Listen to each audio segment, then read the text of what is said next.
Good evening, everybody. Thank you for tuning in to Jaded. This is Kim Ochelli, the other side of the Ochelli effect.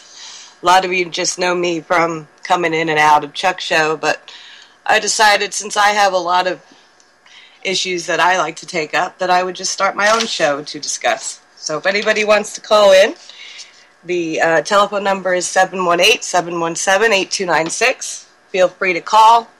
Why I wanted to do this is because I admit I do watch mainstream media, particularly CNN, and I sit and I scratch my head and I wonder what the world is going to be when we're all gone and the next generation has to deal with what's coming up. And it really scares me being a new mom, well, not a new mom, but a mom all over again to a 5-month-old. I'm hoping to live past the time he's 20, because he'll be still a little boy. And it worries me. So I just have a lot of things I just want to talk about. And I have Chuck with me tonight to help me through, because it's the first show that I'm doing by myself. So, you have anything you want to add? Well, I'll put it to you this way. Guys, if you want to join in on the conversation, if you're on my Skype list, feel free to just Skype on in, and you can drop in on the conversation anytime you like. Of course, Kim already gave the phone number in case you missed that, 718-717-8296, and we'll be able to take all those calls. Of course, you wanted to kick it off talking about the police state, the things that you have watched and understood. And, of course, that was what my show was supposed to be dedicated to. But I couldn't listen. I was with the baby. But I'm really tired of hearing that it's a racial issue, because, in my opinion, it's a human issue. I don't care what color you are. It doesn't matter to me. Nobody should go through what any of these gentlemen have suffered. From the beating of Kelly Thomas to the gentleman in Staten Island. His name escapes me at the moment. I don't know why, because that's all I've been seeing. And then we had when 1997, you had that terrible incident with Admiral Louima, which is horrifying, to Sean Bell in New York, who was shot 50 times in a car by 3 officers that were also, they were acquitted. It's just, it makes no sense to me. And there was one particular instance not that long ago where I had an overzealous, who in my opinion, was a rookie police officer we lived in, who was running plates on New Year's Eve during the day. And I had run into the local Family Dollar to grab a couple things with my kids. Came back out to the car, and I pulled out of the parking lot to the next parking lot to the Wawa, and he surrounded me as if I had just robbed the local store that I was just in, and all over an expired registration. And he was going to handcuff me with my children, toss me in the back of the police car, and bring me to headquarters. And to me, I thought that was a little ridiculous, and I a little bit got a little uppity until another officer showed up, who I happened to know. I knew a lot of people in the town we lived in. I was on the EMS. I worked in the schools. So this particular policeman knew me, and he brought me and my children over to the police station. And I happened to know the sergeant. I happened to know the chief. And suddenly the attitude of the officer that was going to put me in handcuffs and toss me in the back of his car for my registration being expired was suddenly acting a little bit differently. So, well, it's not who you know, it's who you know after all, right? Well, and that's the sad part. I mean, but the fact is, I was treated as if I had just robbed the store I was just in, and all it was an expired registration on my vehicle. Now, had I put up more of a fight, would he have thrown me on the ground? Maybe. I don't know. But just the fact of the way he behaved and the way he conducted himself, one, in front of my children, And 2, over an expired registration. Are you kidding me? Well, yeah, that's some bullshit. Well, yeah, and look, the thing that, and I have noticed in recent years, especially, I would say, I don't, in a lot of places. Oops. Not okay. There we go. I guess there was a little interruption in the Skype there, real quickly. The thing that I've noted in recent years, especially over the past decade, probably a little before that, is that there is a definite demeanor that is encouraged among supposed officers of the law enforcement people, which were formerly peace officers. That that has changed. It's become extremely adversarial. On all sorts of levels. There is a need to create revenue. There is a need to instill fear in communities, even when we're not talking about the roughest of communities. We're not talking about the most dangerous of places. There is a need to pass judgment by a lot of people, I would say, in these police forces, and I hold up air quotes for everybody listening. Right.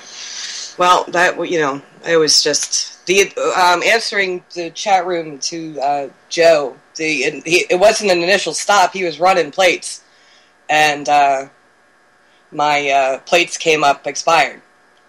The registration came up expired, so he followed me over to the next parking lot and blocked me in as if I had, just armed robbery the store I was just in. It was ridiculous, and I often wonder, too, with some of these police officers, were they bullied as kids, or were they bullies? I don't understand the power trip that they have. I mean, I remember being on the EMS, and you get the rush of adrenaline when the pager goes off, and you got a call you got to run to, but there was no power trip involved with that. It was just, your adrenaline rushing because you knew you had to go take care of somebody that was in need. But these officers, it's ridiculous. Well, look, here's another situation. There's a lot of judgments that are passed, by individuals that are supposed authorities, etc. And again, look, all right, I'll talk about a situation that I was involved in not too long ago. I had somebody pass away in my home, okay? They were a sickly person. You know who I'm talking about. Mm-hmm. It was not a big shock that this person died in my home. We were roommates, okay? And what happened here was that there was really, I was kind of shook up because of the personal loss, and I was being treated as though I was a criminal at that time by sheriff's officers who came in. I didn't even get local police for that.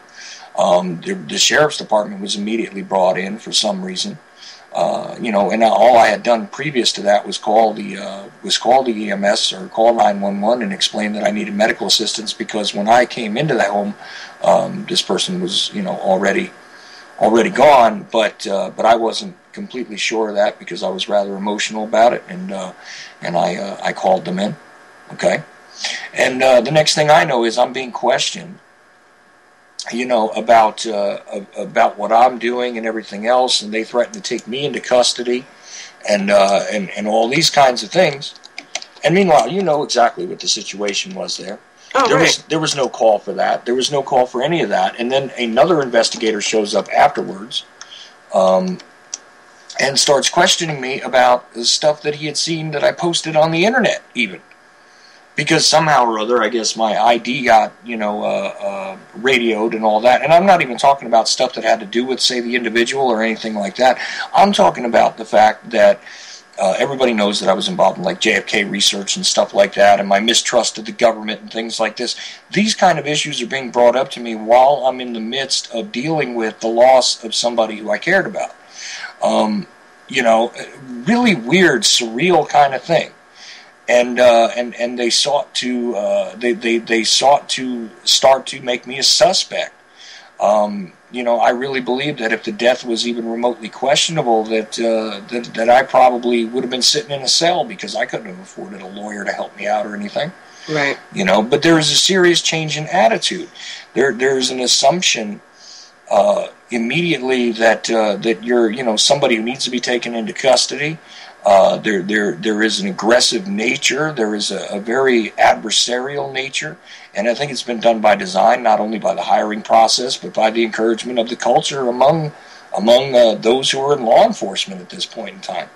Well, I used to, when I was younger, kind of feel bad for the policemen because I wouldn't want to pull over a vehicle not knowing what was inside it. Not what, but who and what was, inside, and you have the blackened windows, and, that's got to be a scary situation.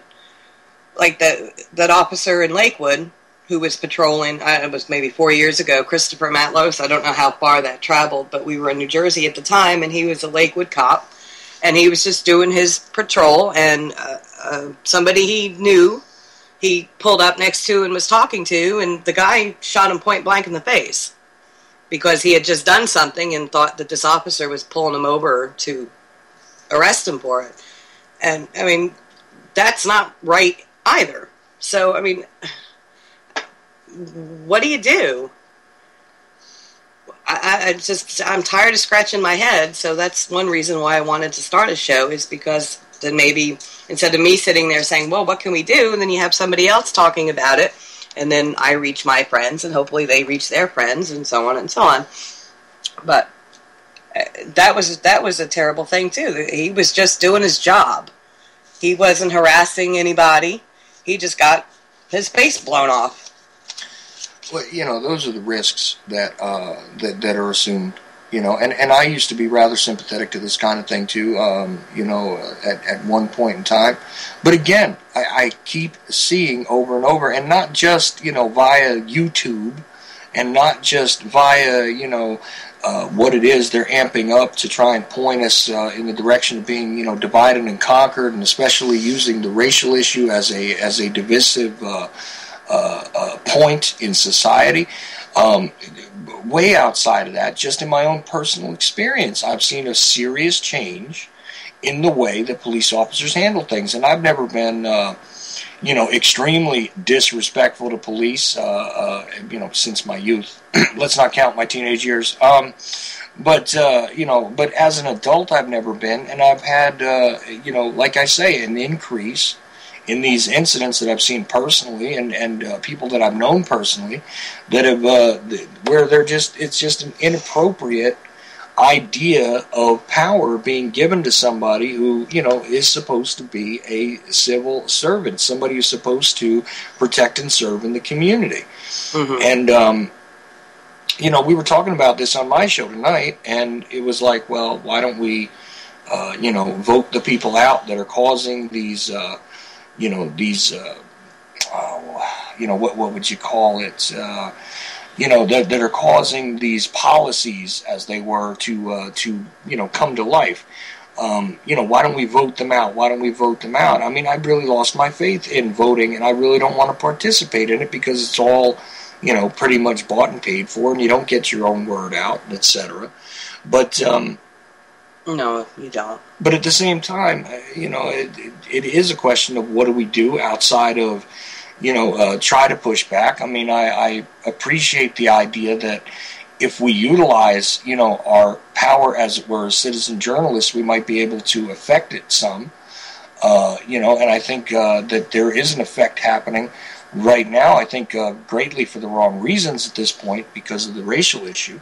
Right. Well, you have all these demonstrations going on with people laying in the middle of the street and stuff like that. And, you hope it makes a difference, but it won't, because eventually it's a waiting game, I think. I mean, the people are just going to get tired of laying there, and they're going to have to go back to their everyday life. And, these people are saying they're going to walk the New York streets until the feds come in and look at this officer that took down Gardner and held him until he died. It turns into a waiting game, and then I don't want to say what they're doing is useless, but it almost is, because nothing's going to come from it. Well, and that's the way I see it. Look, and if you're getting sick of hearing me talk, feel free to jump in, because the phone lines are open. Okay, 718-717-8296, and if you have my Skype or you want to ask for a contact on Skype, Charles.Ochelli is my ID. We will add you straight on in. You can say whatever it is you want. So, I snuck a listen to Jules' show on Friday, and there were a few people in there talking about the EMS response as well. And when we watched the video, there was one female EMS worker. Now, it's kind of hard to see from the video, but she put her hand on Eric Gardner's chest, and you didn't see it rise or fall. And we disagree on this a little bit, but I think they should be held accountable as well, because they've taken an oath to provide service, and they didn't. They just kept shaking him, telling him, come on, get on the stretcher. The guy's dying. There was no bag. There was no chest compressions being done. Nothing. They let that man die on the streets for selling cigarettes. Well, right. Tax evasion by another name, of course, is a serious crime, right? I guess it's now becoming punishable by death. But, look, this is my point again. And the thing is, you have a reason why you're speaking to the EMS reaction. It is weird. Of course, that is the video that, isn't turned the right way. So you have that, vertical letterbox look to it and all this, and we've all seen it. It's kind of disheartening to watch the EMS reaction, because she's just kind of standing there. There's two females I see in the video, but the one that actually comes up and puts her hand on him, it's just like, sir, I'm an EMS worker. You want to get up on the stretcher? Right. They should be also held accountable as well, I think. I mean, when I had to respond to a call, I couldn't just stand there. You have to. You're responding to an emergency call. You need to do your job. New York, I believe, is paid, but I was volunteer, and I couldn't just stand there. And you sign up for these type of jobs because you want to help people. So why the hell didn't you? They just threw him up there on that stretcher. I mean, granted, he was a big man, but, I'm not a big person. I'm 5'3", and I had to get big men up on the stretchers, and you got to do what you got to do to take care of these people. So they failed him also. So you have the police that took him down and choked him to death, and then you have the EMS workers who come in and just, what are they all? I guess they're all in bed together. I don't know. I didn't work in the city, so I don't know, but it's absolutely disgusting. Well, there is interagency relationships, between the FDNY, the NYPD, and the various ambulatory, people that handle the EMS stuff, in New York. They do work together. They do kind of cover each other a little bit, and I know that just from having lived there a little bit. This is what they do. But at the same time, I can't explain that spot on the video, because it's just like, I don't get why you would sit there and say, excuse me, get up. If the guy is not responding, if the guy is not responsive, I would think that, a different set of behaviors would kick in for... Well, that should have been your first clue. Yeah. But apparently, I don't know. Looking in the chat room, Anon3934 said she took many guys to the county hospital in cuffs. I responded to a first aid call at the local police department, and the guy's face was pretty much bashed in, and they tried telling us that he was slamming his face up against the brick wall. I'm just standing there like, okay. Meanwhile, half his teeth are on the floor. And there's blood pouring out of his nose and a giant gash on his forehead. I wasn't there to see it, but we still took care of him. I don't know. Okay, but did you do anything about that as a follow-up? I mean, did anybody question you? Was anything asked about it? I mean... No. So it was perfectly fine and dandy with your ship supervisor and all that? Well, I believe the crew chief said something to the captain of our squad, and he took it further, but I don't know if anything ever came of it, because at the time I was a newbie, or they call them probies, but... Yeah, so I don't know. We have no idea what this woman's story is, but there's more than one person that responded with that ambulance, and it is again sickening that nothing was done. Of course, what else did the guy have to say after "I can't breathe"? 11 times or whatever he said it. And it's just one of those situations where again, I'm kind of sickened by this. And not kind of sickened. I'm getting really, really irritated. I've pretty much had it. And like I said before, I used to even justify when I was being handled roughly by police. As a youth, I understood why I was being mishandled sometimes. When you're combative, if you're doing stuff, to a certain degree, you can almost understand the response. They're human beings, etc., etc. And I used to believe that. But I'm telling you again, I still see this very adversarial, point of view rising, It is. It's true. But other things that bother me too, not just the police state, but things that concern me for the generations that are coming up after us is the GMOs, and that's scary. And then the other day, it was a beautiful, beautiful day out, and I went outside of work to have a cigarette, and I'm looking up at the sky, which I always do, and there were crisscrossing chemtrails all over the place. And I want to try to do a garden, but then you sit there and you say, okay, well, I go and I plant my seeds, and I grow my own vegetables, and I grow my own food, but then it's just going to get all messed up anyway because of whatever it is they're putting up in the sky to collect in the clouds to fall as rain. So either whatever you do, you're screwed. Well, if you're a good slave, you'll buy your Monsatan, aluminum-resistant seeds, and everything will be fine. It's okay. Right? But how do you get ahead then? How do you beat it? That's what I'm trying to do. I'm trying to inspire people to get angry enough to do something, and I can't come up with any answers, because every time I think I have an answer, then I say, well, wait a minute, I can't do my vegetables because they're going to have aluminum rain down all over them. So they have the rain barrels that you can collect your own rain in, but I guess they have filters in them. I don't know. I didn't explore that option that well. You can build them your own way. You can do a lot of different things, but I don't think you're going to get rid of everything that they're, geoengineering, chemtrailing us with. I don't think you're going to be able to get rid of it all in one shot. That's funny. Lynn Ochelli in the chat room. Yes. Hi, Katie. Katie, if you want to call in, you can. You can be part of the discussion. Anybody can, actually. If you're on my Skype list again, Charles.Ochelli. If you just request, I'll add you on. Also, 718-717-8296. Otherwise, you get 2 more hours where you got to hear my voice interspersed with Kim's. 4 hours of you? Oh, my God. Yeah, well, I'm kidding. That's okay. Look, if we run out of stuff to talk about, you can always tell terrible stories about me if you want, and we can entertain the... You wouldn't like that too much. Probably not, but what the hell. Wouldn't be the worst thing that ever happened to me. So,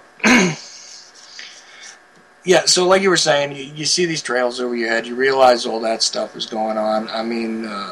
What else, is kind of on your mind? I got it. Good. Oh, okay. Sorry, I'm trying to look at the computer too at the same time and talk and type in the chat room. It's kind of hard to do. I didn't realize how hard it would be, but it's kind of hard. But anyway, somebody's calling. Yep, that's okay. Keep going. Okay. Hello. Hello. Caller, you're on. Hey, this is Jason Patrick. Oh, Jason, how you doing, man? I'm doing all right. we were continuing on with the discussion about the police state and stuff, and then sort of veered into chemtrails temporarily. But I don't know if you were listening. No, I just called and y'all just answered. So I just was calling back to see what the other show was all about. Well, it's kind of open forum, and it's really Kim's show. I'm just kind of sitting here as a voice. I'll let you two interact. If you want to continue on about the police state, though, please feel free. Well, is it Daniel Crumpton that I'm on the phone with? No, this is Chuck, man. Oh, okay. I didn't know if Daniel was on the show. Yeah, I mean, have you had any experience with the police state? I mean, have you that you have a record or whatever? See, I ended up with no record. I was just telling a story about having them treat me pretty harshly when somebody died in my proximity. I've had my head cracked in and wound up with no charges with a flashlight before. Well, I've had lots of fun. The curious thing for me with the police state is, sort of became a liberty activist, hard and heavy, like late 2009, 2010.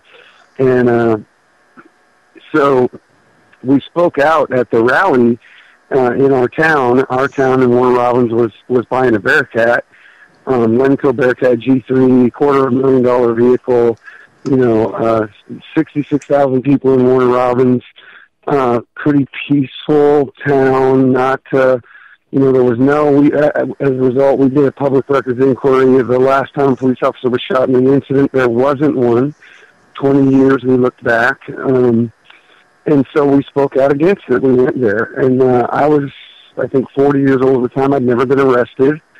And subsequently, I've been arrested 4 times. I was arrested the first time for I think, I stopped an officer I was designated driver with some people, and they were in an establishment drinking. There was a couple of officers off duty working security, and one of the guys was pretty, drunk a little bit too much, and so the officers kept trying to go harass him and said, "Are you driving these guys?" I said, "No, officers, he's just me. I'm the designated driver. He's fine. Everything's good." And they went and harassed a younger guy who walked outside with a beer, and then there was an altercation with him. So, and I missed all that. Well, I happened to be walking with the younger gentleman, and we went to walk past this particular officer, and the officer, I was behind him by like 20 feet, and as soon as that gentleman was trying to walk past him, that officer sort of jumped up and then looked him up and down. So this gentleman says, "Why are you giving me the stink eye? I didn't do anything wrong," and this and that. And the officer, you could see I've worked security before in situations and how bar fights escalate. That officer jumped right back in his face, just like how a bar fight would start after this gentleman walked by. And about that time, I reached him and I turned to this officer and I said, "Whoa, calm down." I said, "Do you have a card?" And he hands me his card, and I look at it, and I say, I can't remember what his name was, and I said, "Officer, are you a peace officer?" And he was pretty hostile, and he goes, "You're damn right, training certified." And I was pretty calm. And I said, "Well, then you do realize as a peace officer, it's your job to de-escalate situations, and right now you're escalating this one. Why don't you just sit down?" And he did. Oh, wow. So I ended up getting the people that were with me and drove them safely home. But in the turmoil that is police altercations, we'd forgotten our debit cards at the establishment. So we went and was home for about an hour before we realized. So I went back to the establishment to get the debit cards. And sure enough, as I'm walking out, Officer so-and-so is standing there, and so I just asked him, I said, "Hey, what was the problem? Well, that kid wasn't listening to me, and he was doing it." And I said, "Well, he doesn't have to listen to you." He goes, "Yes, he does." And I kind of chuckled. I said, "No, he really doesn't." Because he was just trying to walk back in the door, and it was just kind of a hassle. And so this officer says, "Listen, if you don't stop talking to me, I'm going to arrest you." And so I just put my hands in the air and backed up, and I said, "I know, officer, you believe you can arrest me for just talking to you, but you can't. I know you think you can, but you can't, and I left. I was wrong.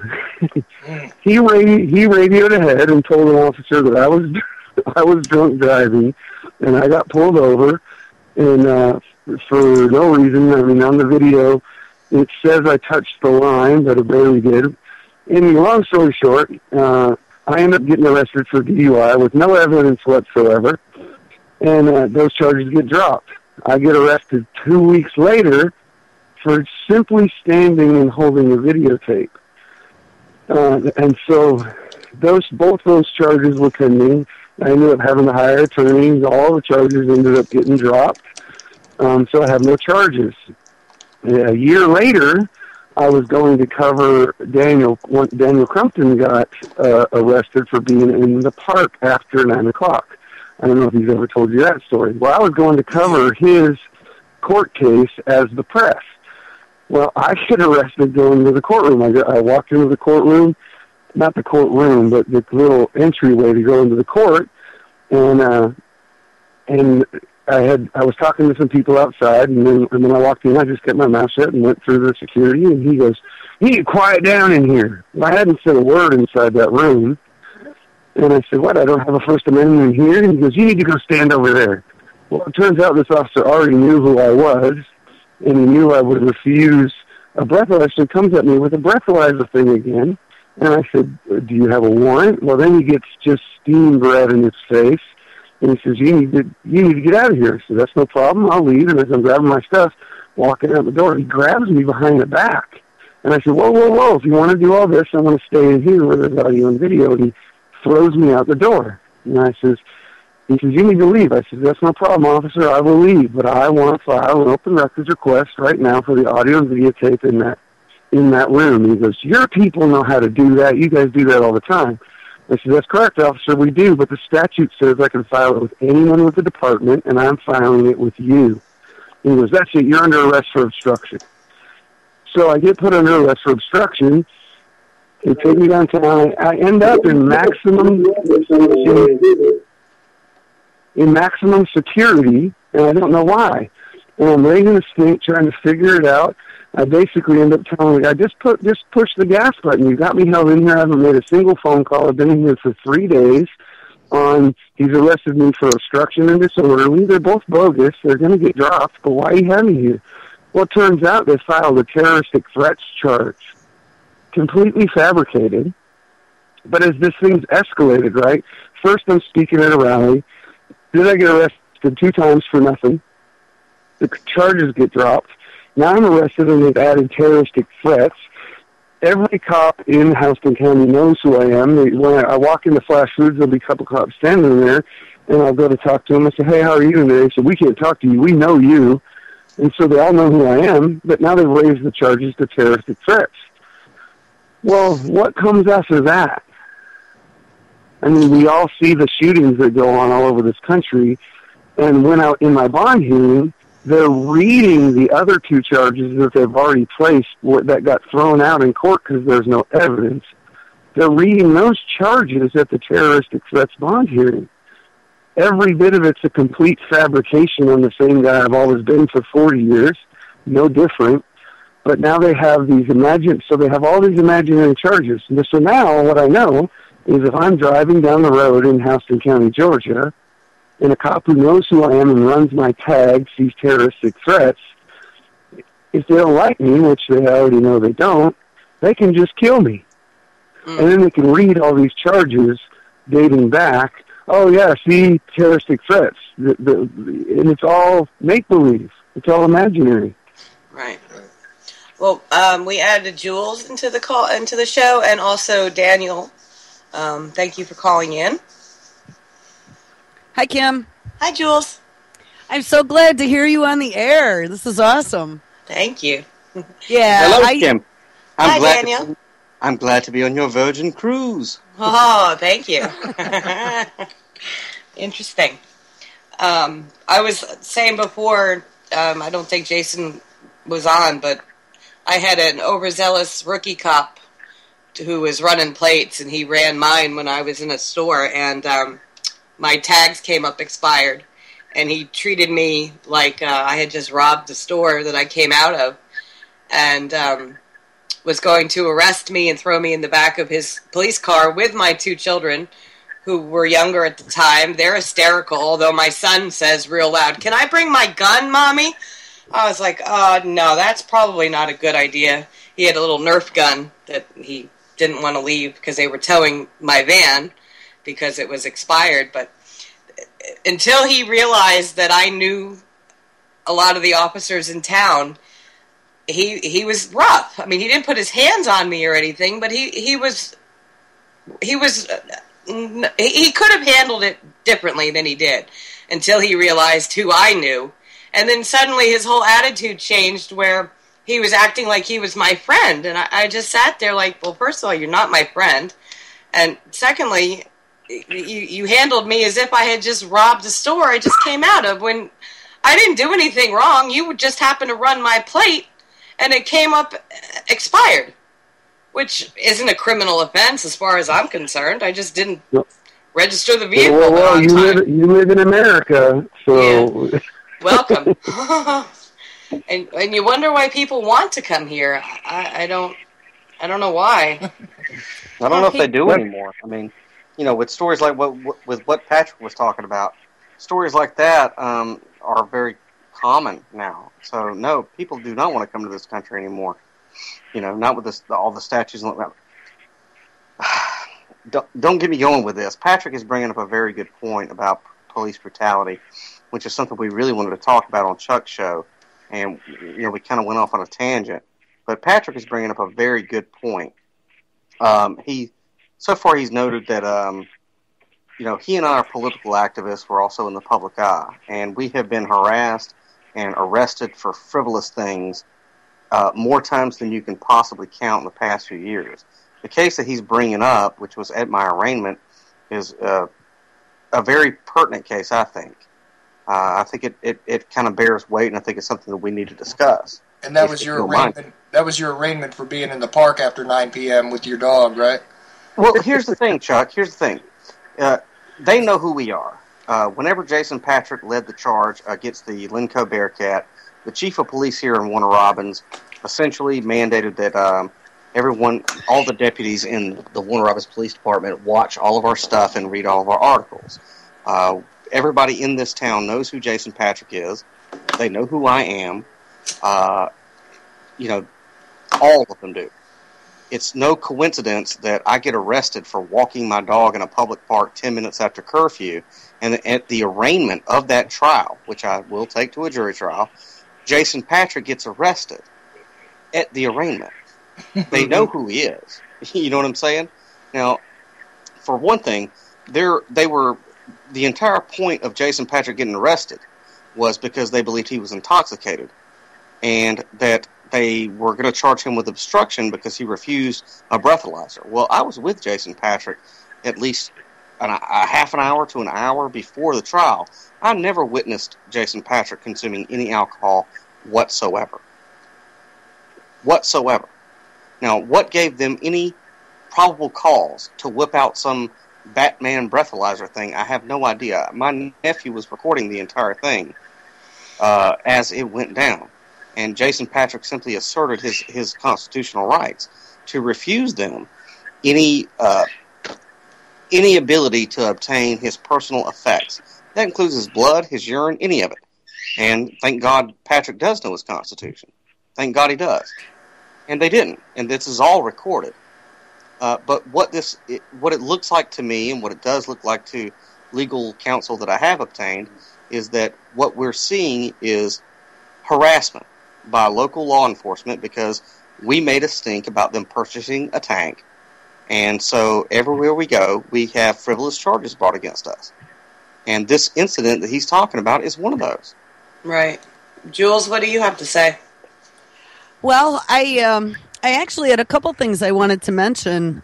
I don't know if anyone's been paying a lot of attention to what's been going on in Cleveland, but you mentioned the Nerf gun of your son. Mm-hmm. The 12-year-old that was popped. Yep. As the cop pulled up. Well, has anyone been watching kind of how that's evolved? Because I don't know. If I get some time this weekend, I'm probably going to do a story on it. But I guess the cop that shot him, they discovered had been employed by another precinct not too long before that outside of the city of Cleveland. And when he went through firearms training, he was written up as, quote, not having good command of his firearm, unquote, something of that nature.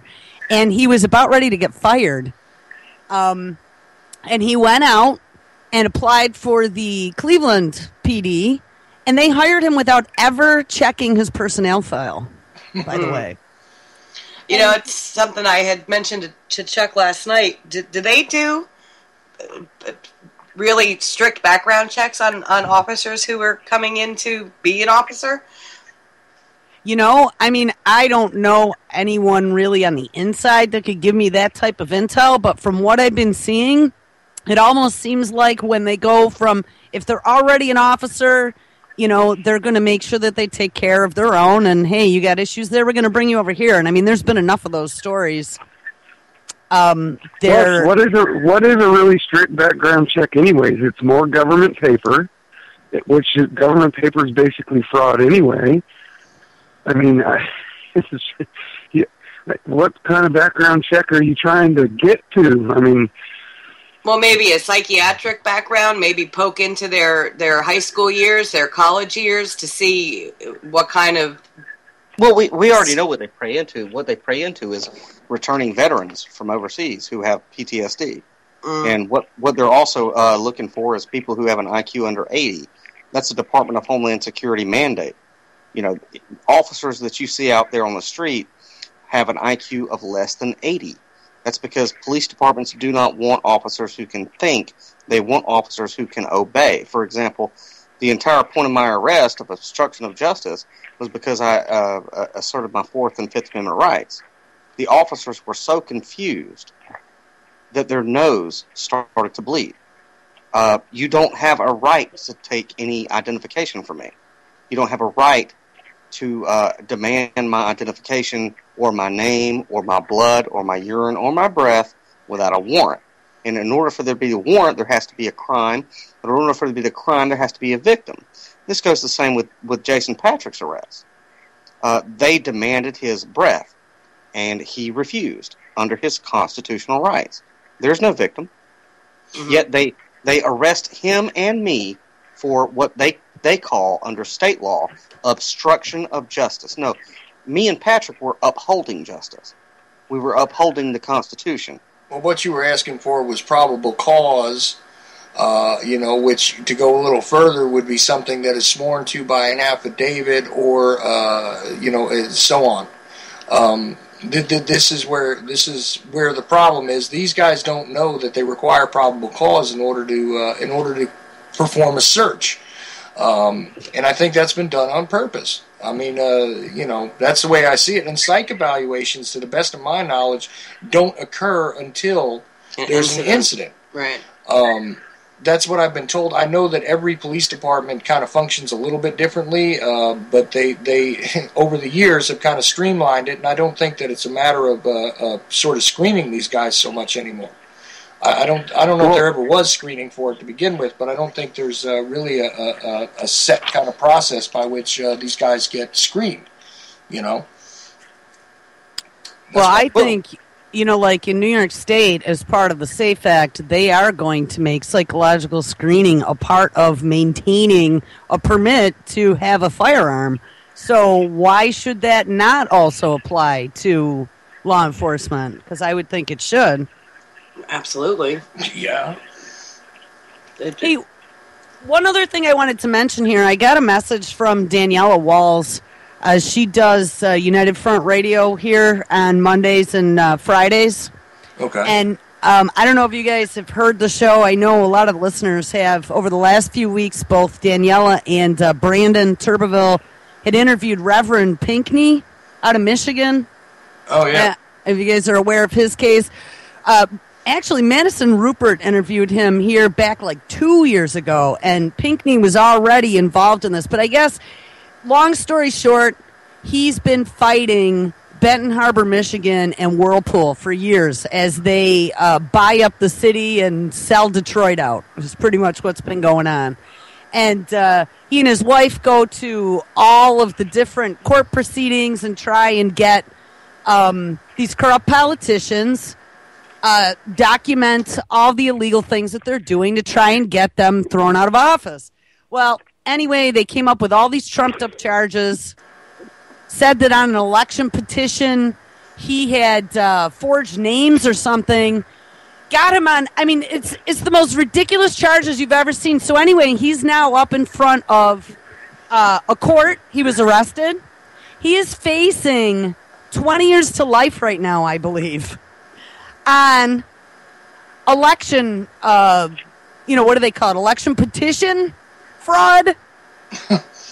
And they said it was because he was a repeat offender. So anyway, Daniela has put together a letter. She told me his sentencing is December 15th. She put together a letter, and all kinds of people all across the country have been sending letters in. And she told me that tonight, the sheriff who arrested Pinckney was just arrested for contempt of court, and so were 3 other people, including the commissioner and a clerk, and they're all now facing jail time. So she has a sample letter that I'm going to drop in the chat. If there ever was a little guy he's looking to go away for life. For, again, victimless crime that during his trial, handwriting experts said it was not him. Right. Well, and they completely railroaded him because he was a thorn in their side. See, but that is an interesting thing here. Now, notice the story that I was telling at the top of the show about, the situation that I was involved in. Okay, these guys were trying to use things that I had posted on the internet. This is long before I had a show or anything like that, just my YouTube videos and stuff like that. And my sentiments about the government and how it lies to us and stuff like that, to try and intimidate me and push me into making some sort of admissions regarding the death of somebody. Okay, you can see that, and with what these guys are talking about, with Daniel walking a dog in the park, okay, and what they did to Jason. I mean, you're looking at exactly the same thing. This is what they do. They turn around and they trump up charges against people that are going to be any sort of a problem, and that's part of the handbook at this point. Well, it's bully with a badge. Exactly. Well, look at the Orta guy in New York City. The guy who actually filmed the incident with Garner. All of a sudden, they said he had a firearm that he dropped into somebody's backpack, and now there's all these trumped up charges again, and they're trying to shut him up. Oh, yeah. I really thought they were going. I really thought they would indict that officer. I really did. I wasn't too sure about the Ferguson one, but it made me sick when I looked on CNN at work, and it was in big red letters that no charges will be filed. I told you that was going to. Well, riddle me this: if somebody in America decides Plummer versus the state, right, which is a Supreme Court ruling. How quickly would they get indicted, or would they even make it to a courtroom? Plummer versus the state, meaning you can defend yourself against illegal detainment from a police officer who believes they have the legal authority, up to and including lethal force. It's the Supreme Court ruled on it. It's the law. You can protect yourself from cops up to and including lethal force. What would happen? What would happen today if all of a sudden a cop's killed? They'd hunt him down and kill him. He's not going to jail. He's not going to see a grand jury. And even if he does see a grand jury, who's going to gather the evidence? The cops go to a grand jury and off. Let one person defend themselves against the cop and watch what happens. You could read that. I've had to experience it. I haven't been illegally detained 4 times now, and I know the law, but I also know it's a death sentence. I want to protect myself from illegal detainment. How do I do that? Well, there is only one way, and if you use it, it's a death sentence, I guarantee you. Right. I mean, this isn't the country that we were born in, as near as I can tell. Well, that's what frightens me is, we have a 5-month-old, and, our other children are a little bit older, and hopefully we've ingrained enough common sense into them to be able to think for themselves. But, I'm 44 with a 5-month-old. I hope that I'm still alive when he's 20. And it frightens me. I mean, I could be hit by a bus tomorrow, who knows? But, if you think about just natural causes, I hope to be alive when he's 20. That would make me 64 years old. I could, not be here then. And he's still a child at 20 years old. Something has to change. And unfortunately, it seems like everything's got to go to shit before it can come back up to what we thought it should be when we were kids. Well, here's a scary thing. I've been kind of covering some of the stuff that's been going on from the perspective of the UN.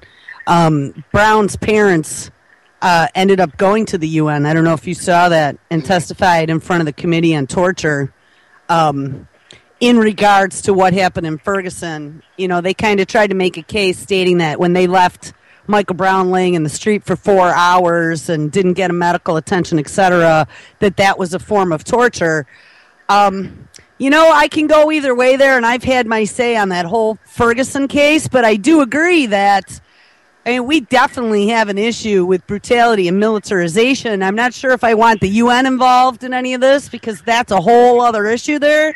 Mm-hmm. But it's interesting that it's been brought to the international eye. Well, the UN came back and said, guys, we're not really too happy about what we're seeing going on in the U.S. there. Did you see that? They released their torture report. Yeah.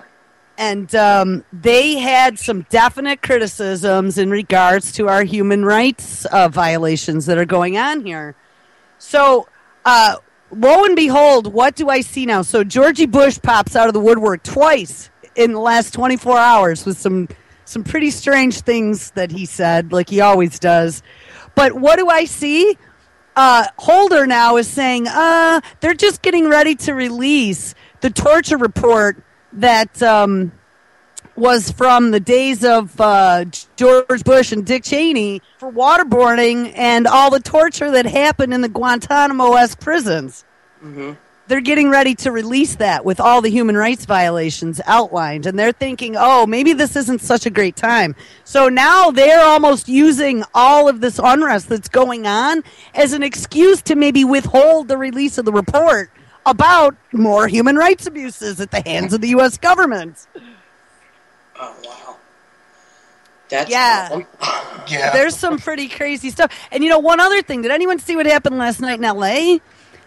Right after the protest, they said it was not even 24 hours after the protest in L.A., some dude, it was on the same street corner where the protest was. I saw Nick Burnaby posted some video and a story from one of his sites on it. Some dude apparently had like a little pocket knife. And I mean, it was like one of those little tiny ones the size of your index finger, a little pocket knife, and they shot him 10 times in the head in front of the crowd. No, I didn't. And then handcuffed him while he was laying with 10 gunshots in his head. Because he's a real threat now.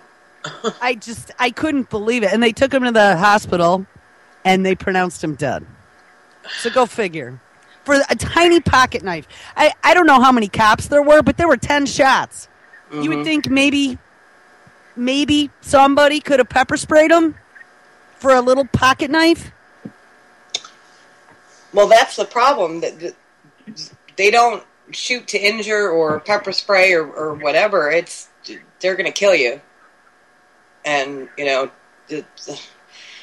doesn't. To me, it doesn't matter if you're black or white. It could happen to any of us. Yeah, they're going to kill you for selling cigarettes on the street and not having government metal on the back of your car. Hell, jaywalking could probably get you. I mean, everything. We have so many laws. The laws are so, like they said on the other show, you can wake up in the morning and break a law and probably not know it. And if there's a cop around and you don't like to be kidnapped, you're going to get killed. Yeah, I've seen 4 different pretty extreme jaywalking attacks over the last year. No one got killed, but I'll tell you what, they all got the crap beaten out of them for jaywalking. I'm trying to put together. I mean, we talked about protesting on the other show too, and and Daniel and I have talked about this some, but I'm trying to pick a date next year and say, listen, if you think that the government has overreached its authority, take your license plate off your car and drive for 24 hours without your license plate on your car. And if you're a police department and you agree with the citizens that the government has sort of overreached its authority, make goddamn sure your department doesn't write a tag violation in that 24 hours. Okay, so I can stop pitting police against individuals. Now, some police departments say, look at all the revenue. Well, it's not about revenue, it's about public safety. Who's being harmed? I paid the taxes, I have the plate, I just took it off as a form of protest. And so it's a peaceful protest. Can America get behind a unilateral peaceful protest against the overreaching federal government? For 24 hours, half the population drives without a license plate on their vehicle. Well, we put private property on the back of our license plates. Yeah. They tried to have like a gas out in New Jersey a few years ago when the prices were like $4 and change a gallon, and we couldn't even get people to not buy gas at a gas station on one particular day to boycott. You think you're going to get half a country to? Hell, I'd settle for 100,000. That's been tried. I mean, you got people marching. You got people mad enough right now that they're marching down their states. I mean, wasn't there 5,000 in New York City? Right. A couple of thousand in L.A. I mean, people are mad enough to march. They are, but the problem is it's a waiting game because these people are eventually going to have to go back to their lives to support their families and continue living. So it's a waiting game that whoever is watching the protesters is just going to say, well, they can't be doing this for too long because they got to feed their kids. Well, so they're just going to stop and go back to work, and we can just go back on to doing whatever it is we feel like doing because walking in the street is not going to solve the problem. Well, let me put it to you this way, if I may. Chuck already knows I like to use a lot of movie analogies, but one of my most prolific movies that I like to reference is Fight Club. And there's a scene where Tyler Durden and the other characters driving in a car, and they take their seatbelts off and let go of the steering wheel. And the main character says, "You have to let go. You have to let go of all of it. Let go." And I think that's what's holding the Patriot movement back, is that there are so many out there who are in the Patriot movement that are afraid to let go of a license. They're afraid to let go of a social security number. They're afraid to let go of this fictitious corporation that we've been slapped with. And we're going to have to let go. Jason Patrick did something that I thought was bold. It was a discussion me and him had in private where we said, it'd kind of be cool if everybody in the Patriot movement put their social security number, their bank account numbers, and all their federal numbers and all their federal names up on Facebook and just said, that's not me. Let go. It's not who you are. And Patrick actually did it. How many people did it after him? I mean, is anybody who's on this panel tonight willing to get on their Facebook page and type in their social security number, their bank account number, their home address, their home phone number, and say, this is not me. This is not who I am. I would not do that. Here's the sad what? fact. Whoa. Okay, before you say what you're going to say, let me say this. You are on a panel with a man who did that. So, but what I would like to ask is, here's the thing. All of your belongings and everything you've worked your entire life for are tied to those numbers. So first of all, I would not put those out publicly for any scammer to take those and steal everything I have, okay? All right. Second of all, if I completely detach myself from everything I've spent the last 47 years, yes. Julie speaking? Hold on, Daniel. Hold on, Daniel. Let her finish. Go ahead and finish, but after you finish, let Patrick speak. I think he left. Patrick dropped off the call, but let Jules finish.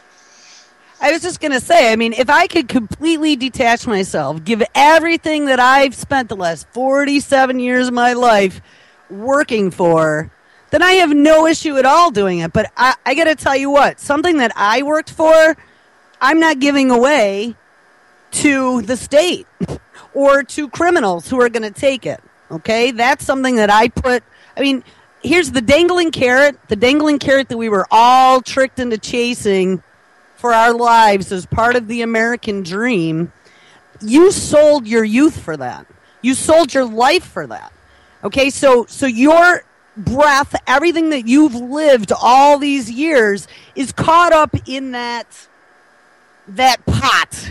That pot that doesn't mean much of anything when you're dead, but at least when you're alive, it's all you got. That 9-digit number. That 9-digit number, exactly. Now, I don't expect to be seeing any of that even 20 years from now when I get close to retirement. But that pot is what I've spent the last 25 years of my professional life working for. So I wouldn't give that away. Now, did I drop out of professional life? I absolutely did. Did I give up a paycheck? I absolutely did. Am I dedicating 24/7 to running all this different stuff that I'm running for the cause of the good? Absolutely. And that's about what I can do. But I don't know about, I mean, I absolutely understand the straw man argument and the whole construct, but if it's just you and the rest of the world is going to stand there and watch you do it and be courageous, it would have to be a mass thing. Well, and that's never going to happen because you have too many people either with their head down looking at their iPhone or tricked into the system, which most of us are because of that 9-digit number. Right. And how are you going to survive then if you lose everything? Because I'll tell you what, 2 years here and 2 years before this, hoping for donations, and it's not going to help anybody survive on donations. So, I mean, that would be very difficult. It would be very difficult. I'll tell you what, I'll go ahead and post my Social Security number on my Facebook page right now. Well, Daniel, just so you know, Jules is the person behind UCY. I don't know if you know that. It's fine, and that doesn't make any difference. I'm just a person. Yeah. I'm just saying that has been your contribution to changing the consciousness. That has been your contribution. This is the one that he would know anyway. I know you've made others. Many others, in fact, contributions to the greater good of the consciousness at large. But nonetheless, I want to make Daniel aware that this is not coming from somebody who does nothing regarding changing people's minds and things like this. No, I just want to make you aware of that, Daniel. That's all. Well, here's my thing. No, I'm not saying that any of us. I'm not saying you have to do what I do, I'm not saying you have to do what Patrick has done in order to be a patriot or a person in this movement. I'm saying, as a movement, all of us, in whatever regards we are, functioning in, how far are we willing to go for freedom? Really, how far are we willing to go? What we are really upset about is the system, the current system. That's what we're upset about, really. All of us. I mean, you wouldn't be doing what you do, Jules. You would not have started UCY if you were not upset with the system. I wouldn't be doing what I'm doing if I was not upset with the system. And I have a child, just like what Kim was saying. I have a young child that I had when I was almost 40, and I'm hoping I'm still here when I'm 60, and she is still, a young adult. But that's why I'm doing this, because I'm not leaving my child in a world like this without trying to do something to change it. I have two, and I'm not willing to let them grow up in a world where they can be given a Social Security number that's signed off by, an adult, and you're like an infant.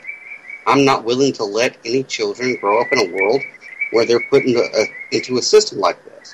Look, we're looking at revolution. It's your human being license plate. Yeah, if you put your license plate on your car, you give the government permission to take it, tax it, do whatever. And so as soon as you're giving your kids a human being license plate. Now But it's they all- can I'm be sorry. Go taxed ahead. now they can be taxed and taken and whatever. But it's everything's intertwined, though. Chuck and I were, like I said, why I wanted to start the show, because I'll wake up at 2 a.m. and say, you know what, this really just pissed me off. I do that too. You know, it's just something that comes into my head, and it's all intertwined. If you sit and you listen to how we don't get enough sleep because we can't afford to feed our families, because we live in North Carolina now. The minimum wage is $7.25. Who the hell can raise a family making $7.25 an hour? Nobody. So the government has made it so you have to depend on them because they're not raising the minimum wage. You don't get enough sleep, so therefore you're diagnosed with anxiety, depression, schizophrenia, Tourette's, whatever the hell they decide you have. Then you get medication, and then that medication makes you sick, so you got to pay for insurance to go see a doctor, and that costs a fortune. So you're screwed all the way around, not just with your license plate, not just with your social security number, with everything you do from the moment you wake up and take your first breath and open your eyes to the minute you close your eyes to go to bed. You're screwed. All right. Hey, Jules, have you ever seen the movie The Deer Hunter? Many, many years ago, yes. Okay. Well, you know that scene where Christopher Walken plays Russian roulette? You remember that scene? I do. I mean, I'm talking like right, probably yeah, all 30 years ago. All right. Well, it's a very prolific scene. Jason Patrick, you still on the line? He's showing us there. Okay. All right. What's your social security number? 539-78-8461. Mine is Actually, that's not my Daniel. Let me clarify. That is not my Social Security number. That belongs to the United States government. That is absolutely correct. But that has access to all your credit. Now, Patrick, the gun has been handed to me. Mine is 255-65-5194. Now, because here's the thing, it's fear, all right? We talked about it before. Fear is the commodity in America. So, protect your identity. Let me ask anyone in here, is that number your identity? Does it have anything to do with who you are? Your identity is you.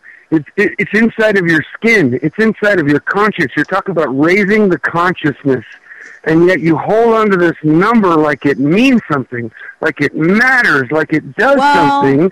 And we've given the collective conscience of this country has given credibility to the fraud that is the U.S. government. They made you believe that you're that number.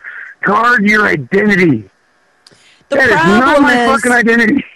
The problem is that they, like Kim said, they've looped us into this prison where you've spent your life working for what you have, for what you're going to leave for your children, for what we use to live on a daily basis, monetarily, our assets, our credit. I mean, it's all required to live in the framework that exists today.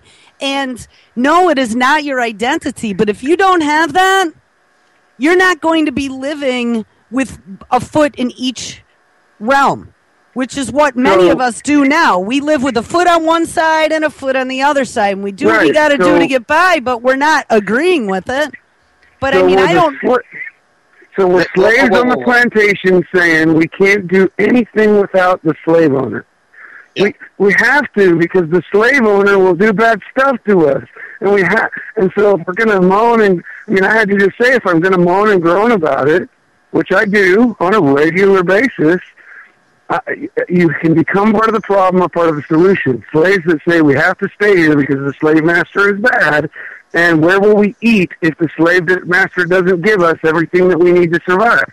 But I don't think just announcing your Social Security number online and wherever you want is going to free you of the slave. It's got to start somewhere. It's got to start somewhere. Patrick, felt pretty free to me. How about you? What? I said it felt pretty freeing to me. How about you? It's freeing to me. That is not my identity. It is not who I am. It is right, not but what that's not going to get rid of the police state. I'll tell you another. No, it will if you do it. It will if you convince every other person you know to do it. If all the mice run into the cat's mouth at the same time, the cat dies. Well, it would be even easier for all of us just to stand up and say, look, we pay all your salaries, public servants, and we've decided that you failed and you're fired. How's that? Right. When do you want to go? When do you want? I've been to D.C. to do just that. When do you want to go? Absolutely. I want to fire all of them. Hey, I worked in corporate America for many years, and you know what? All of them failed their job reviews. I don't know of any. What I do is everywhere I go, I try to everywhere I go say no. At least say no first, even if you're going to comply. I went to the bank the other day because I'm back into the employed, because I was self-employed for a long time, because that's what this country's all about, is being self-employed. But they've sort of been stealing that away steadily too. But so I get a check from somebody or whatever, and I have to go to the bank. So the bank says, and I don't use a driver's license to cash my check. I use another form of ID, the way that they use it. And so I give them the ID, and they say, well, I need your address. And I'm like, no, you don't. They said, no, yeah, we do. I said, no, they wrote me a check. It has my name on it. You need to know that it's me. That document says that it's me, and I'd like my money. And they said, well, we have a policy, for security, that you have to give an address. And I'm like, but no, I don't want to. Well, we won't be able to cash this without an address. I'm like, okay, do you have a business card? She was like, what? I said, do you have a business card? She says, yeah. So she slides me the business card. I pick up the business card, and I said, all right, my address is, and I read the address off the business card. She typed it in the computer and gave me my money. Well, we don't have a bank account. I was tired of them stealing money, which to me, that's what they do. Every time you use your bank card, they take $1, or you check your balance, it's 50 cents, or, the hell with that. And I work too hard for pennies that I make. From a purist standpoint, I always ask this question. Look, and I'm sorry to interrupt, but the thing is that if you're participating in banking in any way, shape, or form, if you're participating in the Federal Reserve scheme in any way, shape, or form, you're a part of the system too, though, aren't you? Absolutely. With Federal Reserve notes? Yeah. To a degree, yeah, you're giving it credibility and whatnot, but it's incremental. I mean, we incrementally got here, and we got to incrementally back up. So the reason I give my Social Security, all that stuff that's not mine anyway, that's not my ID, I want people to realize that's not your ID. That's not who you are. Yeah, but those dollars aren't my labor either. Those dollars aren't my labor either. You can trade your labor for whatever you want. Now, good luck until we get the consciousness changed. I mean, I try to tell, a couple of the big companies, why don't you just stop sending in just say we don't want to send in our federal dollars to the federal income tax. Just give it back to your folks. Why don't you get some corporations starting January 1st to give their people every dollar they make? Why don't we get some corporations to start paying taxes? That might be a good start. Yeah. Right. Well, how many?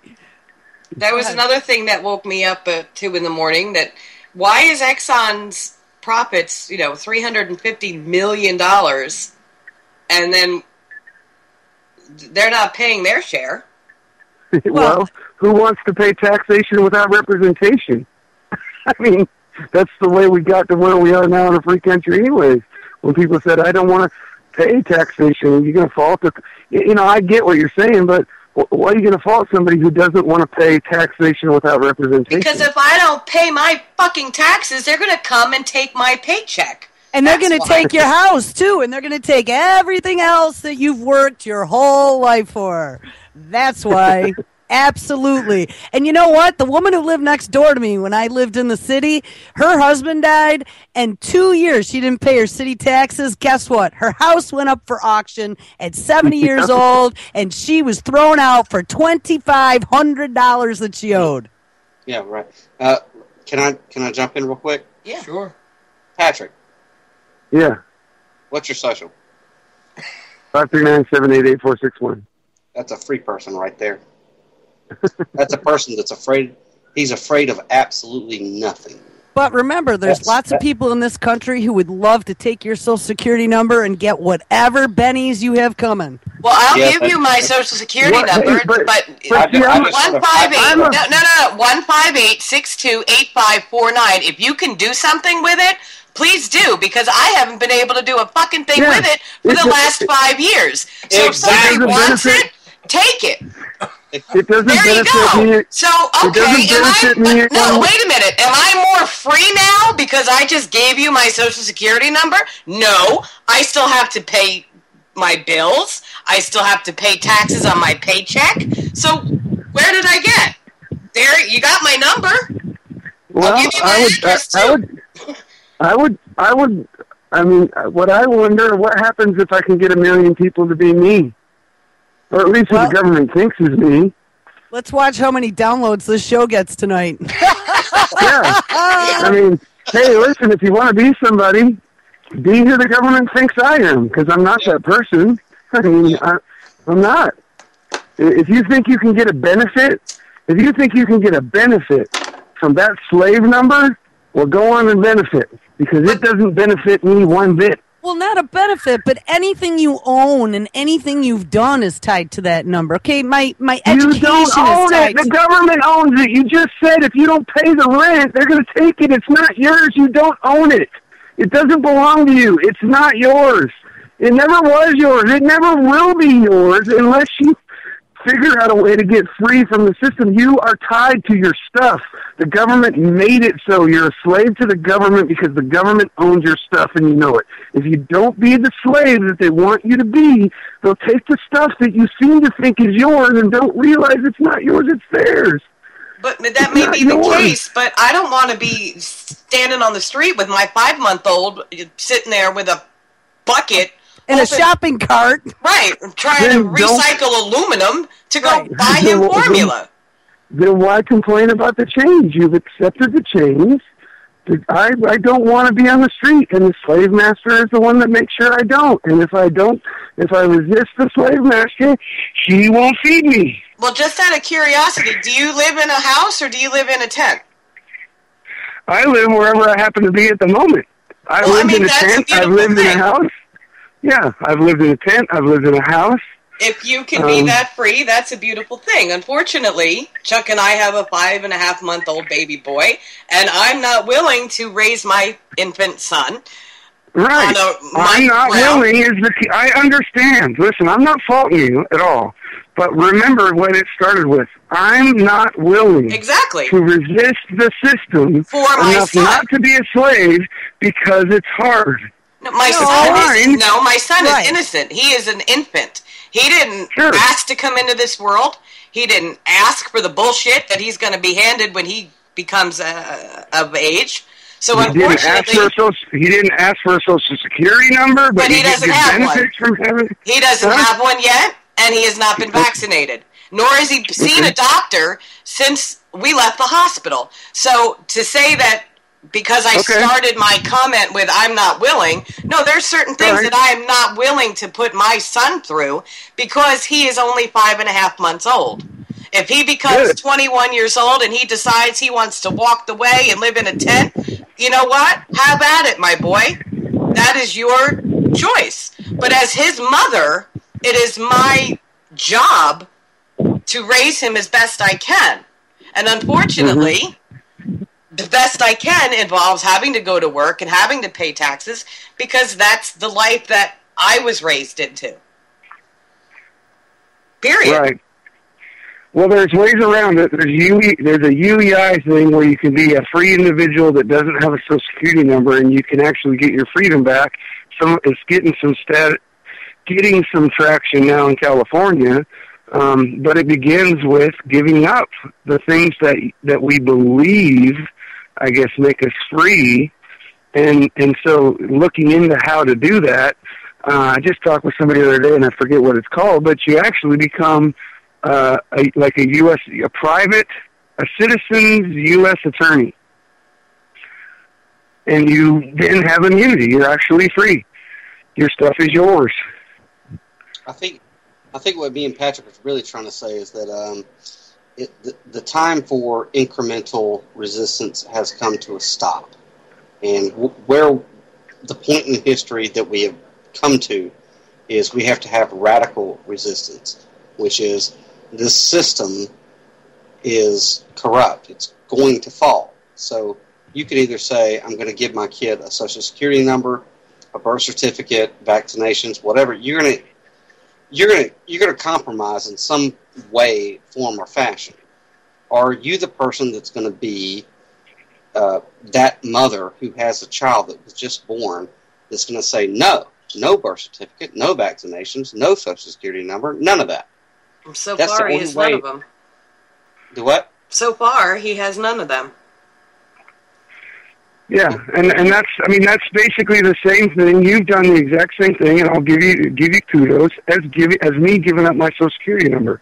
You're going to resist and live. That child is free right now, and that's awesome because it doesn't have the. Now, eventually, there's going to be some coercion, or somebody tries to coerce him into having this number and these vaccines.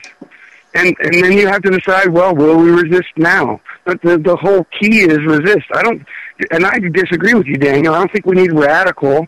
I think we need a lot more people doing like she's done and said, my kid doesn't need your license plate. And I don't need my license plate. Here it is. It's not my identity. It's not who I am. And that let that go viral. Now, what does it produce? I don't know. But it is change, and change is what we're looking for. Now, maybe we can't decide what sort of change we get, but that's what I'm saying. She's incremental. She's done that. That's great. More people doing that. If you can resist, wherever you can resist. It might be small for some people and larger for others. And the more people that do it, the better off hopefully, the better off we'll be. Yeah, I'm going to have to agree with you. I mean, not everybody is where we're at. Anybody who's resisting the system, period, I hold my hands up to them. Some are more willing to resist than others, so no slight there. But what I say is say, no, thank you. Yeah, no, thank you. We have to, but I think the bottom line is that we all have to resist in the means in which we can. Well, yes, because who's going to come bail me out when I get arrested for not having tags on my car? Hey, man, you didn't bail me out last month. I didn't know you, Daniel. Maybe I would have. I can tell you how it happens because I've been sort of at what I'm at for a long time and been testing the waters. I've gotten plenty of tickets for no tag. And what I've done every time is taken and shown them that I did have a legitimate tag, and they actually drop it. So now I don't know if they do that every time. They've just done it every time for me. But what I can tell you about the system is precedent's already set that if you do have a valid tag, but it wasn't produced, and then you produced it in court, there is no fine. So there's no what bad can happen to you if there's already a precedent that you just follow along and show. And show the precedent. Find the court precedent. Plan ahead. Know what you're going to do and say in court. And if not, the ticket's like $100. Well, if resistance ain't worth $100, I mean, it's the most Operation Simple Request. What's the simplest thing you can do? Well, you can send a letter. What's the simplest civil disobedience resistance you can do? Well, you get a tag violation. It's $100. It's worth me if you get found guilty. Is that Tech on the line? This is Vince. Oh, hey, Vince. Hey, great to have you on air, Kim. Awesome. Thank you. I just wanted to call in and kind of interpret just a little bit. I think Jason and Patrick, both of you guys are awesome guys. Spent a lot of personal time with Jason and Daniel. Read his book, and one of the best books I ever read. He and I have been on air together several times. I think a lot about both you guys. And some of the listeners are not quite really getting what you're saying, and I think I can interpret this. You guys really, we're talking about this line. Eventually, a line has to be drawn, and how far, or how far out of your comfort zone are you willing to go? Right now, listen, people don't have to do anything as crazy as, putting their Social Security number out there for their bank account to be drawn. I'll put mine out there if anybody wants to add money. But yeah, no doubt. send me an inbox message, and I'll be glad to pass that along to you. But listen, we got to do what we can from where we're at, and withdraw where you can. Maria Heller, like earlier, she was saying, vote with your dollars. Everybody's heard that, but in the sense, where you participate and where you withdraw your participation is where we've got to go collectively. We can't go with an armed revolution. We all here are students of history, and we know how all that works out. We're in a revolution for an evolution of the mind, and that's is the only way we're going to win. So we got to do what we can from where we're at, and you all don't have to. Everybody doesn't have to march. Everybody doesn't have to give their Social Security number. Be what you can where you are. So, anyways, I just wanted to call in and interject. And let me ask you a question, because you were at Bundy Ranch and I was too. Let me ask you this: how do they know which cows are Bundy's and which cows aren't? Well, the dead ones weren't, I guess. I don't know. The cows have a brand. The cows are branded. And I'm going to tell you a little secret. That brand doesn't have anything to do with that cow's security. And there is no benefit from having the brand. Absolutely. And everybody here, I'll guarantee you, everybody here in the conversation and every one of the listeners understand how the system has been set in place. The Social Security number, it all goes hand in hand with the Fed, as far as the Federal Reserve Act, the dollars, the fiat money. It's all easily traced and identified. But it's just a matter of, we've got to have numbers. I don't think we have enough numbers of people conscious enough to make the difference yet. So I'm just saying we just got to keep working at it. We just added Tech into the show. Hey, Tech. Evening. Hey. Thanks, guys. I'm going to hang up, and I'm going to listen on the radio. Thanks, I just want to call in. Love y'all. Appreciate it. See you later. Bye-bye. Any more feedback out of that, or just that? That's better. Okay. Yeah, but when it comes to dealing with stuff like the Social Security number and how all this police brutality goes, it's like a ring that it's like a boomerang with a crescent metal edge. Huh. Well, yeah, and that's the thing, is that each of us is doing something to extract ourselves from the system. This is happening. Each of us is doing something.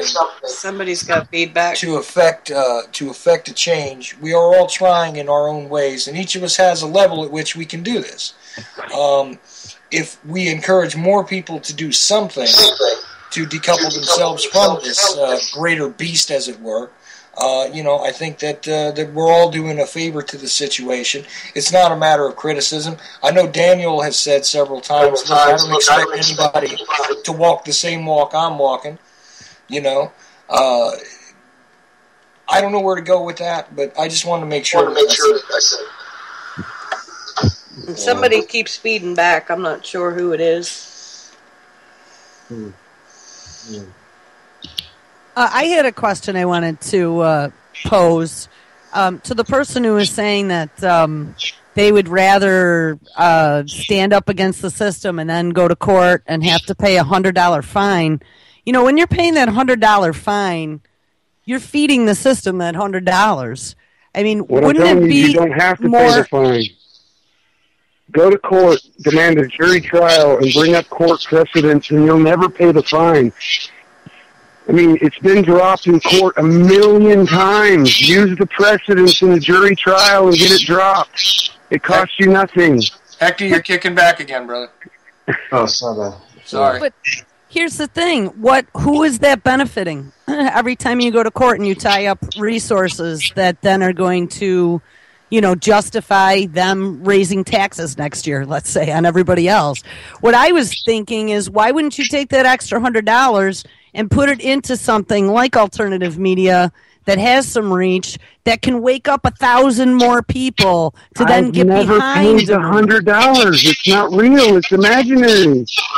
If you believe that they're going to actually fine you $100 and you'll have to pay it, if you believe that, then just pay it. What I'm telling you is, if you know what you're doing and understand how the system works, you'll never have to pay that $100 to drive around without a tag. Now, you might have to pay the taxes and actually have the tag to not pay it, but you don't have to pay the fine. But you are tying up court resources for which a judge gets his salary from taxpayer dollars, and they pay the utility bills, etc. I mean, it's still going to cost somebody some money for you to keep going to court. Mm-hmm. Well, and I really don't have the time to do that, honestly. No, me neither. I don't care to spend my day in a courtroom. Well, I'd rather be outside listening to the birds. You know what? I do. Well, then let's just all do that, and then we'll keep living in the system we live in. I agree. Perfect. Or spend your time running an alternative news website, exposing corruption. Well, there you go. I think that's a way more effective use of time rather than sitting in court fighting petty. Well, I do all of the above, because I resist on multiple levels and multiple scales. But see, this all seems new to everyone here. You couldn't possibly do that. Well, have you looked into how you could do that? Because there's ways to do it, even if you do have a house, even if you do have a car. How do you get out from the system? Now I'm figuring out how not to pay federal income tax. I know that you can go a long time without doing it, and then they steal all the money in your bank account, so I don't have a bank account anymore. But, I use cash and alternative resources to do alternative things, not just alternative media. But I agree. Yeah, do all of the above. Do what you're comfortable doing. Resist in all the ways that you're willing, comfortable, and capable to resist. And then when you hear some crazy fool that's giving out his Social Security number on the radio, go, whoa, and then rather than call him a crazy fool, go, wait a minute, how would I do that? No, if you can do it, do it. If you can't do it, don't do it. That's the beautiful thing about freedom. But it's not crazy. If I can get a million people to get a tag violation and go demand a jury trial, something's going to change. Something's going to change. I'm going to change. They're going to get tired of seeing your ass and tase you on the way out the door. It's what's or get you for the 3 strikes and you're out, life in prison for no license plate. Right. Did you know? They do that already. Hey, Patrick. Hey, yeah, Patrick. Go ahead. Hey, ready, Patrick? Submit. Hey, why don't you just submit? Stop fighting. Submit. Why don't you just bow down to this system, this economic system? Submit. But you say that almost in a, I don't know, like a smart ass. Well, yeah, exactly. Because not everybody can. You better believe it, because Jules, you better believe it. Not everybody. No, it's actually Kim talking. Not everybody can do that, though. I'm not asking people who can't do it. You're going on both sides. You're saying do what you can do, but then you turn around and you be sarcastic and you're saying submit. So, Yeah, I am being sarcastic. I'm saying he has the courage to do what he's doing, and everybody else is not doing that. What they want to do is submit. So I am being facetious. I'm saying, Patrick, submit. I know he's not going to do that, because I know Patrick. But, if we have to be martyrs in this cause to show everybody else that, no, you are not identified by that number that they gave you at birth. You are not identified by that credit line that they gave you, which is attached to that number. If what we have to do sets an example, fine. Yeah, I'm being facetious, because there are so many people out here in the Patriot movement and the Liberty movement that they talk about freedom. They talk about liberty. But they're not willing to put their Social Security number out online. If it were true, if they really believed in freedom, if they really believed in what we are trying to attain, everybody who is listening to us would post their social security number online. But you're too afraid. Why? Because of physical attachments. Your home, your mortgage, your bank account, your children. You're too afraid. Added 313 into the... Yeah, this is Rads here. Hey, Rads. Hey, Rads. Yeah, but I don't... You're born into the system that everything is owned by, so how are you going to really go about just changing? You can't just say, everything has to change all at once. It's not going to happen. Society doesn't work that way. You have to... It's going to happen slowly as more people resist. But the problem is you have too much corruption. You just can't say, hey, I'm going to use the corrupt court system to change everything. It's not going to happen. That's why we have the right to bear arms and things like that. But the thing is, we're so ill-informed that it doesn't even matter. It's a separate reality nowadays. Well, right, and to truly extract yourself completely from the system, okay, you'd have to stop using dollars. You got to stop using a bank. You got to stop being employed in the usual way. There's a lot of things that would need to be done to make it complete. Chuck, let me say this, and I love you to death. No, you're absolutely incorrect. The way that you free yourself from this system is in your head. You have to free yourself from all of the fear that the system has instilled within us. Jason Patrick, you on the line? Yes, sir. What is your Social Security number? 539-78-8461. That's a free human being. But again, it's not my number. It belongs to somebody else. It's not mine. It never was mine, and it's not me. Sure. That right there. It's fraud. To everyone listening, that is a free human being. Because he is without fear. Now, my identity's already been stolen, okay? There is no security. My identity's been stolen. The federal government has it and owns it. They use it against me. My identity's already been stolen. It's not my number. It's theirs. It's my stolen identity. My Social Security number's worth a bunch of shit, so if anybody wants it, they can have it. I mean, I gave it out, but I'm still sitting here having to do what I got to do every single day. Hey, that's a funny punchline. What's your number? Why is the Social Security number even important to even give out to anybody? Like you said, it's useless. Why would you?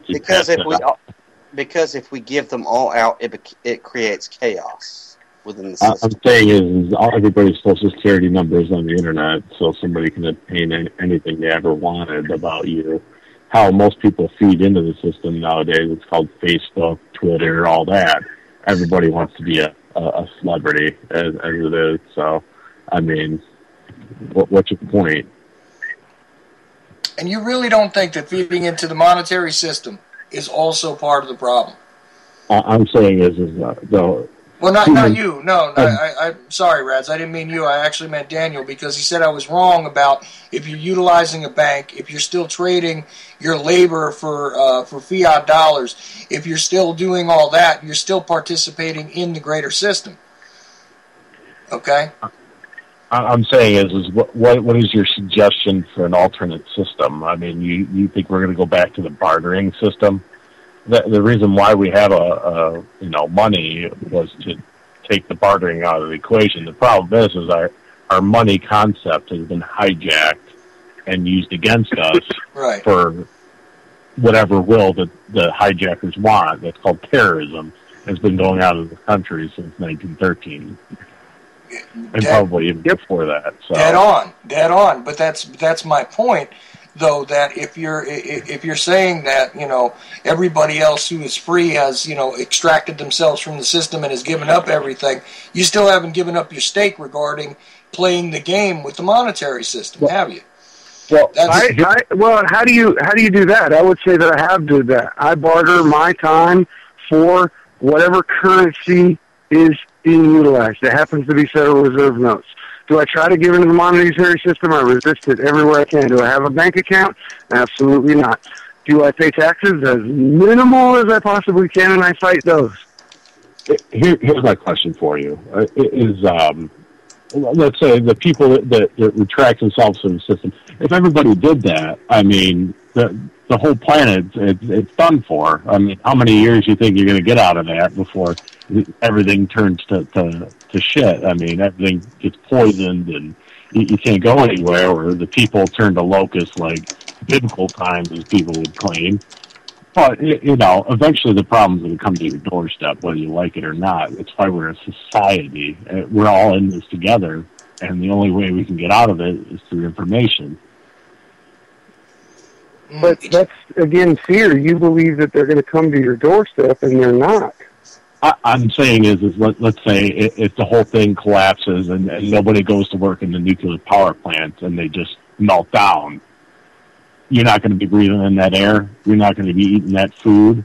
I mean, come on now. Tech's back in. Hey, Tech. Yeah. Hey. What do you think? You think that people are just going to be able to be completely dysfunctional, void of the system that we have now? That people haven't lived and survived for however long people have been on the planet without these systems that control them? Is that what you're saying? If we gave up monetary system, we'd all die because nobody would take care of the nuclear power plant that would kill everybody in that town. Should it come down? I really think that people are more resilient than that, personally.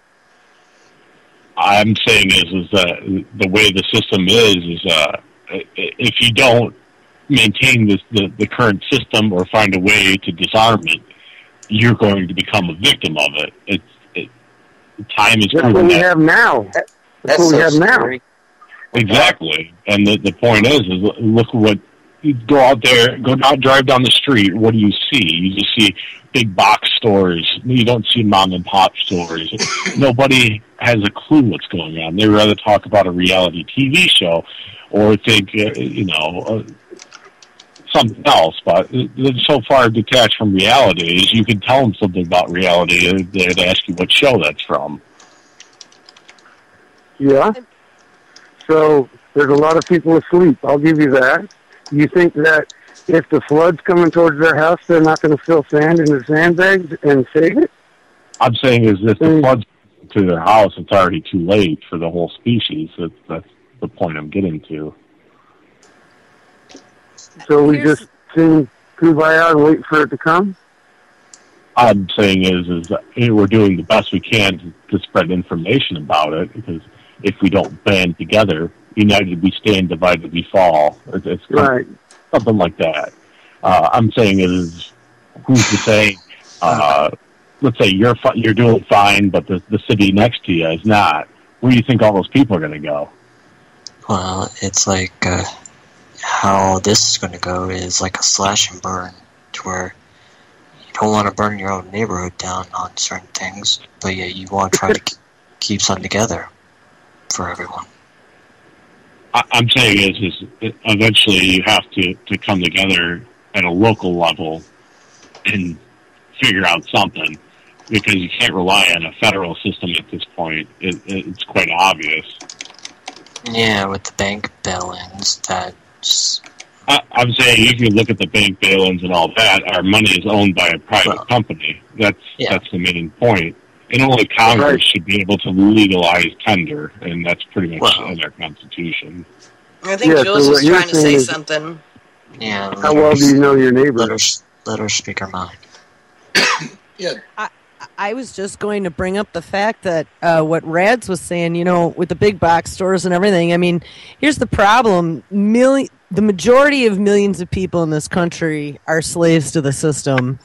And I don't remember what the percentage was that I saw just recently, but as far as the number of people in this country that are A, unemployed, and B, on some sort of public assistance, I mean, once you stop paying into the system, all of that stuff falls apart. So I don't know who was mentioning it, but you were seeming to think that if everything fell apart, that everyone would seem to fall into place and things would be happy. And I'm going to disagree with that. There's a large number of people in this country, and I am pretty certain it was by design, that have been groomed to be dependent on someone, not to be independent. Sure. And so what are those people going to do when the money isn't coming in, or, there isn't somebody there to give them something? They have been groomed to take it. Instant gratification society. And so, this is a slippery slope. If you keep your Social Security number and you keep your head down and you live with 1 foot in each world, I think personally that you can affect way more change than you can being a thorn in the side of the system and standing alone. Well, that's the beautiful thing about freedom and liberty. Play the system. Use the system against them. Yeah, it's using the beast against itself. Well, that would be more people, more and more, as many people as you can possibly get on welfare. That'll bring the system down. I mean, we're already having a revolution. Like you said, was it 49, 50 million people on some sort of government assistance, and that only counts the people on welfare. That doesn't count the people on the warfare side, the whole other side, everyone that's employed by the government. Take those two numbers. Those two demographics. Everyone that works for the government, I don't care if you work for the school district, the post office, the military, the police department, the courts, the library, all those, right?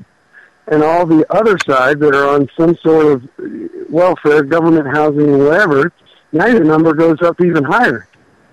And add to that, everyone who works for the military-industrial complex as well. Right. Mm-hmm.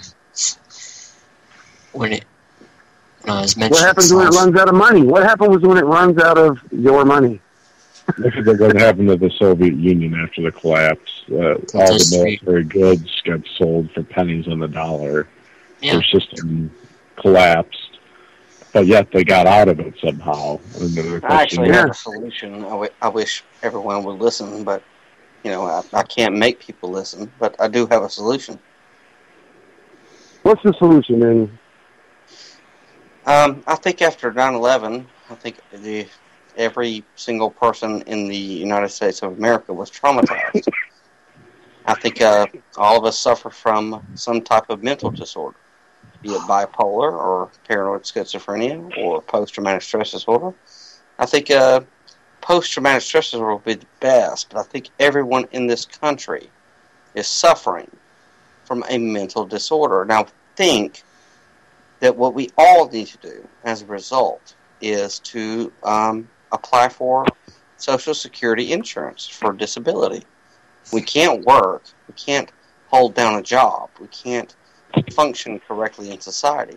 I think if we all file for Social Security, which is something we've all paid into, if you've ever, hit a hammer or laid a roof or whatever your trade may be, I think we're all entitled to it because we've all paid into it. I think if we do that, if we all claim post-traumatic stress disorder or whatever, then what we will do is drain the system.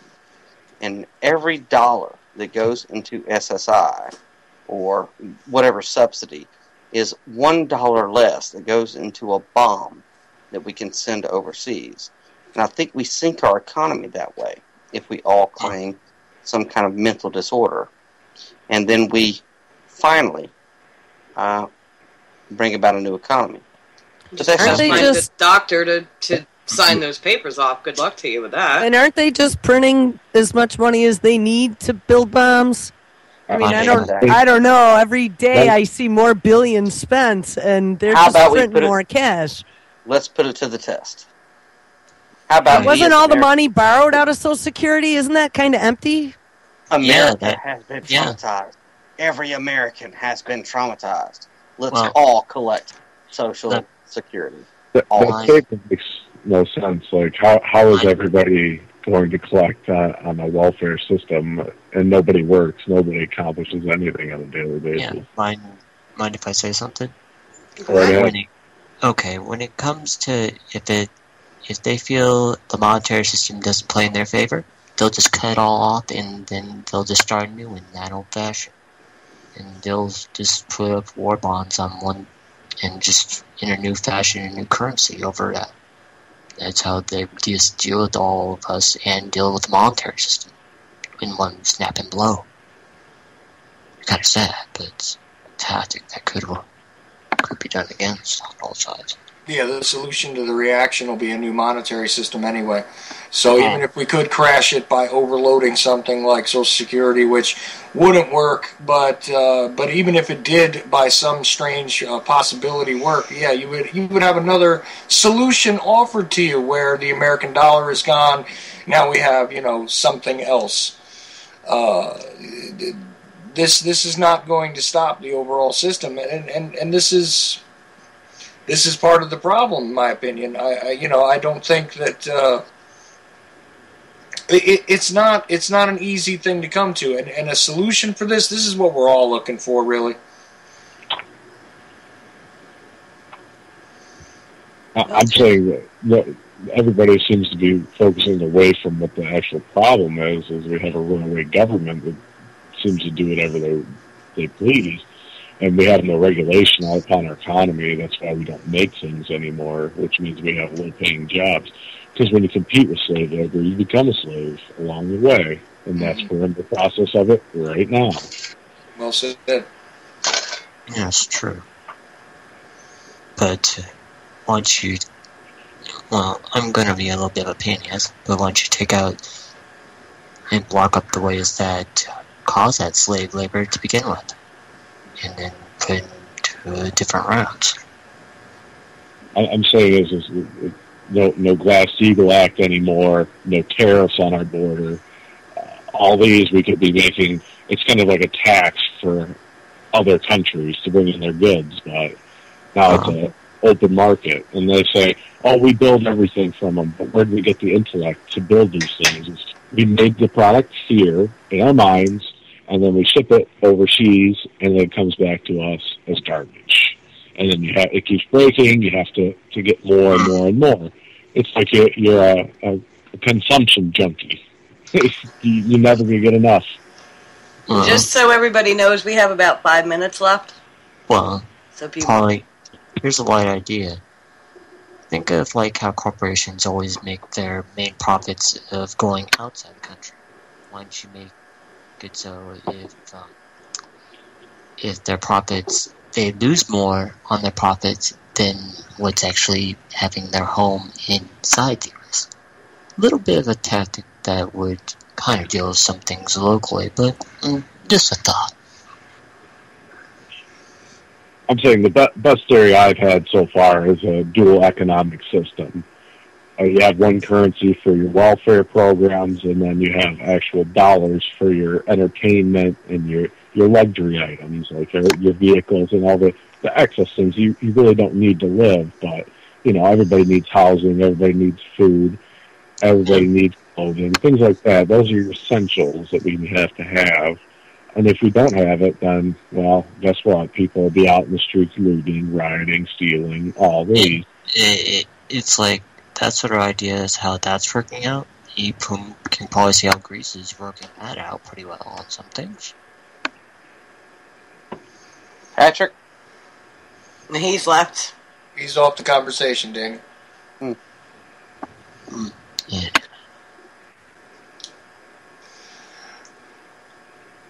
Well, like you were saying, there's only a few minutes left, so I don't know if we've come to any sort of solutions here. I think the dual economic system has its place for sure. A new economic system would be nice if we could somehow cooperate with one another in a different way. If we could look at things in a different fashion, that would be good, I think.